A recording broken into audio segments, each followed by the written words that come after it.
Jared Polin, FroKnowsPhoto.com, and this is your I'm putting on my top hat. Photo News Fix. Does it sound different in here? Is it because of my hat? Like, I think it sounds Am I forgetting something? No, I don't think so. I voted, though. Who cares?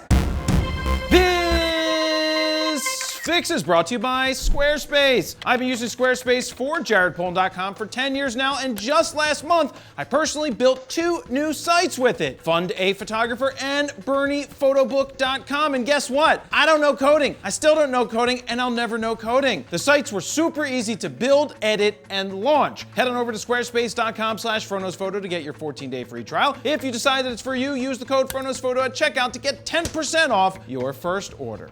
First up, Sharp, who I had no idea made smartphones, has partnered with Leica to release the Aquos R6 with a 1-inch sensor. Now, some sites out there call it a massive 1-inch sensor, but correct me if I'm wrong. Can you have a tiny 1-inch sensor also, or is 1 inch 1 inch? Well, maybe we can ask your mom. The R6 has a Summicron lens that's made by Leica, has a 1.9 aperture, and packs a 20 megapixel 1-inch sensor. Though this isn't the first phone to put a 1-inch sensor in it, it certainly is not going to be the last. Sharp claims that the large sensor allows the R6 to produce realistic-looking bokeh, as well as function better in low light. And by the look of these sample images, wow, just wow. This is the best thing ever. Now, I'll spare you the specs on the phone, but the truth of the matter is, it's still a 1-inch sensor slapped into a phone with a crappy fixed focal length lens. Now, I honestly don't care about larger sensors going into phones, at least not until Apple does it. In which case, I will say that it's the greatest thing ever. Ever. At the end of the day, the only people who will be buying this phone are doctors and lawyers who want to look cool because it says Leica on the front of it. Will you be buying one? No. Next up, if you had to guess which camera brand would be considered the favorite brand amongst people in Japan, would it be A, Nikon, B, Canon, C, Sony, D, Olympus, E, none of the above? Well, if you selected none of the above, go ahead and give yourself a big thumbs up because you are correct. Correctamundo. According to a Japanese media company, It Media, who is conducting a survey asking the question, what is your favorite digital camera maker? Survey said Pentax. Pentax is out in the lead ahead of Nikon, Canon, Sony, Olympus, and any other loser companies on the list. But before the 1.5 Pentax users who are still watching this get all excited, Oh shit, what? it would be smart to remember that Pentax only has roughly 3% market share of the DSLR market in Japan, according to BCN. Petapixel wrote, it seems the brand's long 101-year history in photography continue to pay dividends in terms of mind share.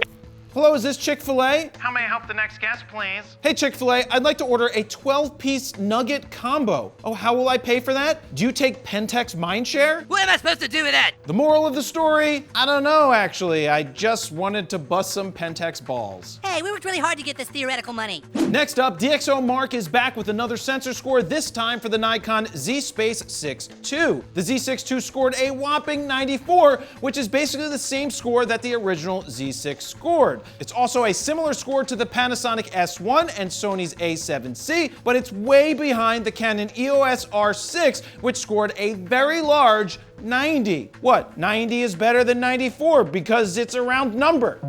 Yeah, hey Canon, the Nikon Z6 II just was scored better by DXoMark than your R6. Now, if you send the money truck over, you can buy some mind share. You're a very smooth shell, pal. Here's what DXO had to say. While it's good to see Nikon moving forward with its second-generation models, the central performance of the Nikon Z6 II hasn't really changed a great deal over the original. As a state-of-the-art 24-megapixel BSI CMOS sensor, it was already an excellent performer, kind of like me. We all know my thoughts on DXO, but in case you didn't, these scores are meaningless when it comes to photography. Hell, the Pentax K1 scored a 96, but no one uses it. Please, for the love of everything, understand you can get great results with just about anything, even a Pentax, as long as you know what you're doing. And finally, after weeks of claiming Sony's next crop sensor camera would definitely be a high-end model named something along the lines of the A6700 and have a 32 megapixel sensor, Sony Alpha Rumors once again has changed their tune. Now they are claiming that they've seen this new camera and it will not, I repeat, will not be called anything along the lines of a A6700, but instead be more closely aligned to the ZV-1, be for vlogging, have a 24 megapixel sensor, and not be a high-end model. You've arrived. How lovely. Oh, and we'll see it announced next week. Would anyone like to take bets on whether or not we will see this so-called new camera next week? Because I'll take that action. Hell, it'll be the only action that I've gotten in a while anyway, so I'm up for it. If this does in fact turn out to be a vlogging camera, I may have to go on a slight ranty McRanterson on how vlogging is dead. Why not call it a content creator focused camera, which would be more accurate these days? Anyway, at this point, if you're looking for wrong rumors, be sure to turn to Sony Alpha Rumors. That wasn't very nice. And there you have it. That's your photo news fix this time around. To check out the last fix, go ahead and click on the screen right here. Don't forget to like, share, comment, and subscribe. And that's where I'm gonna leave it. Jared Polin, FroKnowsPhoto.com. See ya.